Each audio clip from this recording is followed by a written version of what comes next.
देखिए, आपने 3 प्रश्न कर लिए। वेलफेयर स्कीम का भी मैं बात आपसे करूंगा, लेकिन पहली बात जैसे आपने कहा कि हम जब दिल्ली के चुनाव को देख रहे हैं और दिल्ली के चुनाव में कि दोनों पार्टी एक दूसरे पे दोषारोपण करती हैं।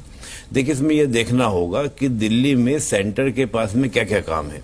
दिल्ली में सेंटर के पास according to constitution article 239A के तहत ये कहा गया है कि कानून व्यवस्था, लैंड रिफॉर्म्स की हम बात करें, लैंड की बात करें, और तीसरा आपका जो पब्लिक व्यवस्था है उसको देखेगी। बाकी सारे मामले जो है वो आम आदमी पार्टी यानी कि दिल्ली की जो राज्यसभा है यानी विधानसभा वो देखेगी, राज्य सरकार देखेगी।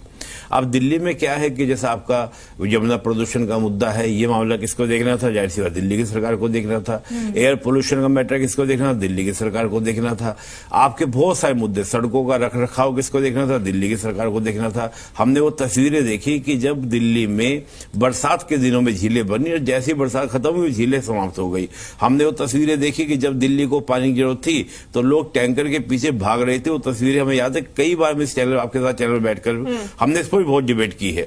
तो मैं ये कहता हूं कि आपने जिस मुद्दों की बात की थी वो तो आप कर ही नहीं पा रहे। आपने खुद ही 2020 में कमिटमेंट किया था कि हमको 2025 में आप वोट मत देना अगर हम ना करें।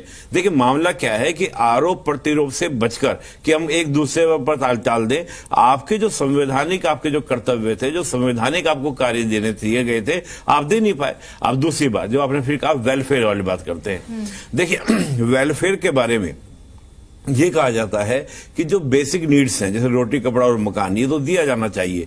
दूसरा क्या होता है कि जो व्यक्ति का संरचनात्मक विकास होता है, जिसको हम लोग बोलते हैं कि एक आपका स्ट्रक्चरल डेवलपमेंट जिससे होता है। एक अमर्त्य सेन आपने नाम सुना होगा, जिनको नोबेल मिला था, हमारे अर्थशास्त्री हैं। उनका कहना था कि अगर आप हेल्थ और एजुकेशन देते हैं, ये तो संरचनात्मक विकास में आता है, लेकिन बाकी आप कुछ भी बात करते हैं, 2100 रुपए की आप बात कर रहे हैं। कहां तो केजरीवाल जी बोलते थे कि मंदिर जरूरत नहीं होता है, लेकिन वही वो मंदिर के पुजारियों को, ग्रंथियों को की बात करने लग जाते हैं। जब इस प्रकार की बात करते हैं तो मुझे कहीं ना कहीं लगता है कि एक पार्टी जो एक मूल बात करती थी कि वर्ग आधारित क्लास बेस्ड पॉलिटिक्स की बात करती थी, वो धर्म और जाति के आधार पर आ जाती है। वो आरक्षण की बात करने जाती है, जाटों की, वो धोबी कास्ट की बात करना शुरू कर देती है।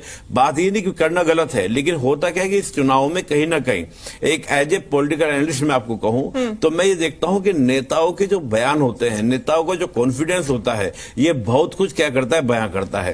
देखिए, अरविंद केजरीवाल जी क्या हो गए लास्ट टाइम, आप देखिए किस प्रकार से बोलते हैं कि अगर तुमने बीजेपी को वोट दे दिया तो हर घर को 25,000 रुपए का नुकसान होगा। ये इस प्रकार का बयान डराने की कोशिश ये वही व्यक्ति कर सकता है जो अंदर से कहीं ना कहीं भयभीत हो। और इस बार देखिए, जो कांग्रेस की आपने बात कही, देखिए कांग्रेस जो है लोगों के दिल में तो है। शीला दीक्षित को याद तो कर रही है जनता, दिल्ली की जनता की शीला दीक्षित का दौर वो याद तो कर रही है, लेकिन अभी भी कांग्रेस जो है दिमाग में नहीं बैठ पाई। वो ये नहीं मान रही दिल्ली की जनता कि कांग्रेस चुनाव जीत सकती है। आम आदमी पार्टी के वेलफेयर स्कीम्स का भी तोड़ नहीं